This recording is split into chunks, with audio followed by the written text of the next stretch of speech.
ಹಿಂಗಾರು ಕೃಷಿ ಮಾಡುವ ರೈತರಿಗೆ ಸಿಹಿ ಸುದ್ದಿ ಕೊಟ್ಟ ಕೇಂದ್ರ ಸರ್ಕಾರ.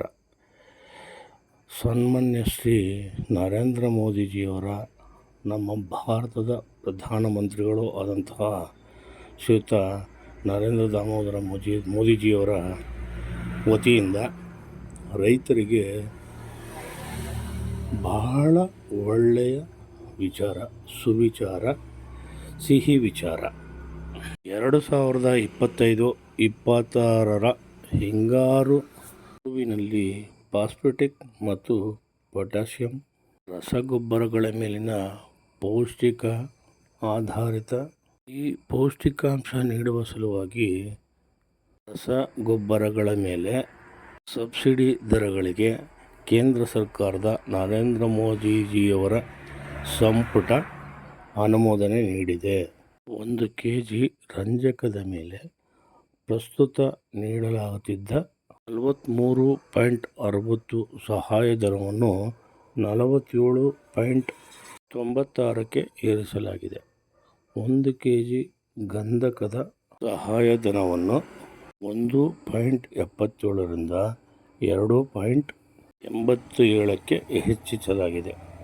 2025-26 ಹಿಂಗಾರು ಋತುವಿಗೆ ತಾತ್ಕಾಲಿಕ ಬಜೆಟ್ ಅವಶ್ಯಕತೆ ಸುಮಾರು 37,957.29 ಕೋಟಿ ರುಗಳ ಮೊತ್ತವಾಗಿದ್ದು, ಈ ಮೊತ್ತವು 2025 ಖಾರಿಫ್ ಋತುವಿನ ಅಂದಾಜು ಸಬ್ಸಿಡಿಗಿಂತ ಸುಮಾರು 736 ಕೋಟಿಗಳಿಗೂ ಹೆಚ್ಚಾಗಲಿದೆ ಎಂದು ಮೂಲಗಳು ತಿಳಿಸಿವೆ.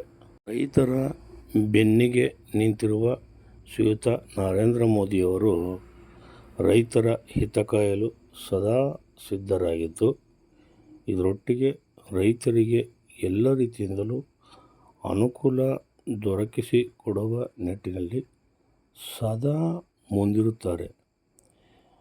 ರೈತರಿಗೆ ಉಳುಮೆಯ ರೀತಿಯಲ್ಲಿ ಟ್ರ್ಯಾಕ್ಟರ್ ನೀಡುವುದಾಗಲಿ, ಸಬ್ಸಿಡಿ ದರದಲ್ಲಿ ಗೊಬ್ಬರಗಳನ್ನು ನೀಡುವುದಾಗಲಿ, ಹಾಗೆ ಸಹಾಯಧನ ನೀಡುವುದಾಗಲಿ, ಎಲ್ಲ ರೀತಿಯಲ್ಲಿಯೂ ತಮ್ಮನ್ನು ತಾವು ತೊಡಗಿಸಿಕೊಂಡು ರೈತ ಮಿತ್ರನಂತೆ ಕಾರ್ಯನಿರ್ವಹಿಸುತ್ತಾ ಬಂದಿರುವುದು ಶ್ಲಾಘನೀಯ.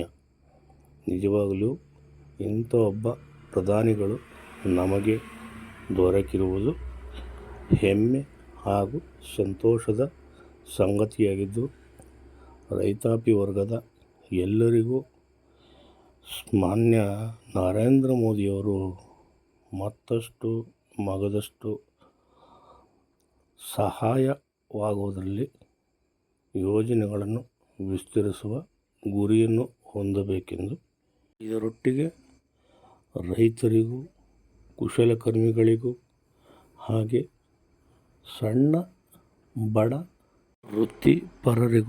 ವೃತ್ತಿಪರತೆಗೂ ಆದ್ಯತೆ ನೀಡುತ್ತಿರುವ ಮೋದಿಯವರ ಸರ್ಕಾರಕ್ಕೆ ದೊಡ್ಡದೊಂದು ಸಲಾಂ ಹಾಗೂ ಒಂದು ಹ್ಯಾಟ್ಸ್ ಆಫ್ ಹೇಳುವ ಮೂಲಕ ಮೋದಿ ಸರ್ಕಾರ ಸುಭದ್ರ ಸರ್ಕಾರವಾಗಲಿ, ಹಾಗೆಯೇ ಇನ್ನಷ್ಟು ಮತ್ತಷ್ಟು ಮಗದಷ್ಟು ಜನಪರ ಕಾರ್ಯಗಳನ್ನು ಮೋದಿ ಸರ್ಕಾರ ಹಮ್ಮಿಕೊಳ್ಳಲಿ ಅಂತ ಹೇಳ್ತಾ, ನಮ್ಮ ಭಾರತ ದೇಶ ಸರ್ವ ಜನಾಂಗದ ಶಾಂತಿಯ ತೋಟವಾಗಿಸುವ ನಿಟ್ಟಿನಲ್ಲಿ ಅಹರ್ನಿಶಿ ದುಡಿಯುತ್ತಿರುವ ಸನ್ಮಾನ್ಯ ಮೋದಿಜಿ ಸರ್ಕಾರಕ್ಕೆ ಹ್ಯಾಟ್ಸ್ ಆಫ್.